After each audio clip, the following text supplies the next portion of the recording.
ladies and gentlemen. It's a very quiet response. Good evening, ladies and gentlemen. How are you? It's wonderful to be here, but I want to do a repeat of what Ms. Gonsalves did. She welcomed and recognized Mr. Ahmed Katrada, who is one of the heroes who is present here tonight, and she recognized him as a friend of Ruth First, and he's just slipped in, so may I ask you to recognize him again? It's wonderful to have him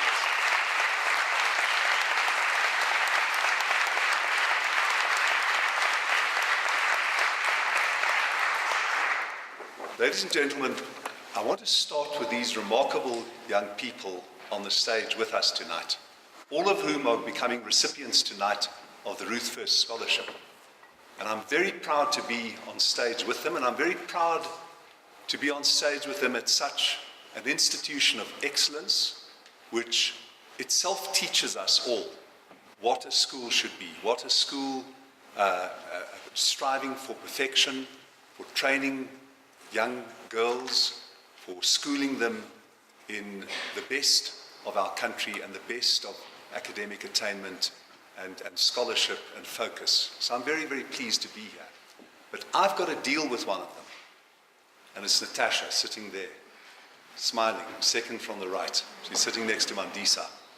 And I said to her, I've been asked to speak for 10 to 12 minutes. And when 10 minutes passes, you've got to suppress a massive yawn. And she said to me, well, what if your speech is really good? So I said, every good speech is a short speech. Now, I won't be able to see Natasha. So when she gives a big yawn after 20 minutes, after 10 minutes, ladies and gentlemen, will you also give a yawn, please? But I hope to beat you to it, because I do think good speeches are short speeches. I want to speak tonight a bit about Ruth First. And I want to speak about the meaning of her life for us, and especially for the young persons who are becoming recipients of her scholarship. She was at the school, and the school cultivated certain qualities in her, which I also know in some of the old girls of the school, like Hilary Hamburger, who's sitting right here this evening. And it's a great pleasure to see her. And many of the qualities that she showed were qualities that I know have already been found in the young girls who are the recipients of the scholarship tonight. Dedication, focus, courage, commitment to learning, commitment to self-improvement. Am I right? All of you show that. If you don't show that, you've got to leave the stage before you get the scholarship.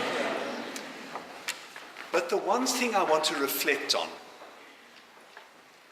is not just Ruth First's courage, but her unconventionality.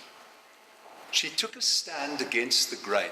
We heard from Megan earlier about the enactment in 1953 of the Bantu Education Act. That was the start of a whole series of terribly repressive statutes, which were enacted by a very powerful state. We forgot how powerful the state was. It was a state that was powerful enough to imprison Nelson Mandela and Ahmed Katrada for life, to hunt them down, to suppress the dissent at the time, to keep order.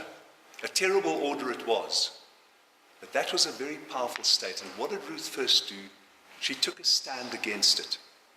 Now, we mustn't be misty-eyed about this. We have to ask, what would it mean to be Ruth First now?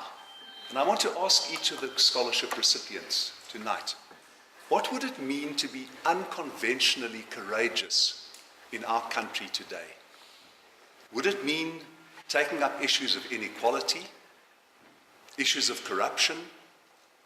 Those are the questions that we have to ask ourselves, because Ruth First's memory, if we are to honor her properly through these scholarships, through the tradition that JP Girls High stands for, of independence, of inquiry, of resilience, of not being cowed, we have to ask those questions. And I've got a few instances which I think would make for difficult consideration. One of them comes from my own life. I'm a proudly gay man. It means I'm same-sex oriented. I know people are still struggling with that because young people write to me. And they say that at their schools they're stigmatized and they're made to be silent. Now, I hope Jeppy's Girls High has got a policy on sexual orientation that it encourages the girls to know that 5% of the whole human race, Muslim, Orthodox, Jew, Venda-speaking, Tsongas, 1 in 20 people, more or less 1 in 20 people is same-sex oriented. What would Ruth First's attitude have been towards sexual orientation in our society? Would she have encouraged us to be proud, to be accepting, to be inclusive? I think she would have. That may require courage at Jeppy Girls High. It may require courage amongst some of the girls here to self-identify as same-sex oriented or lesbian. Very, very difficult in a same-sex school, like a boys' school or a girls' school. I know, because I was at Pretoria Boys High, very similar school to Jeppy Girls High. I was terrified. I was terrified until I was 30. And then I decided, never again. I will not apologize for what I am. And I hope that at Jeppy Girls High there are girls who will follow Ruth First's example in being unconventional. She was ahead of her time. She was ahead of her time, not in the details of the doctrine she espoused. And I'd like to ask Mr. Katrada about this afterwards. She was a dissident within her own political party. She was one of the most independent people in the South African Communist Party. She sat on a United Nations committee considering the conflict in Ethiopia and Eritrea. And the Communist Party took a strong stand against the independence of Eritrea. And they instructed Ruth First on this committee of the United Nations to oppose independence for Eritrea because they were in support of the dictator at the time, Mengistu, a terrible man, by the way. And communists supported many terrible things. But Ruth First took a stand against her own party and against her own political credo, and she supported independence for Eritrea. Very difficult things. I want to give one further example, ladies and gentlemen, and I'll give it to you because I want us all to think. It's the case of how we treat animals in our society. All of us have got pets. Who's got a cat or a dog at home? Or a budgie? Natasha, you have. You put your hand out yet? Are you counting the minutes? How many over? She says she hasn't counted the minutes. Ladies and gentlemen, let me talk about the way we treat animals. When we know the animals in our own homes, whether it's a budgie or a cat or a dog or some other pet, we feel great sentiment for them. But never in human history has human society treated so many animals so cruelly. Millions and millions of chickens are crammed into crates. Young steers are pressed into feeding lots. That's how our beef is produced. That's how our chicken is produced. And when we meet vegetarians, many of us are superior. I don't exempt myself, ladies and gentlemen. I still eat some forms of meat and fish. But I do it with regret. And I wonder what Ruth First would have said if she was confronted with the moral claims of the suffering of animals in our industrialized society. It never used to be like that. An animal was brought up on the farm where people were themselves. And I mention that because that's a difficult issue.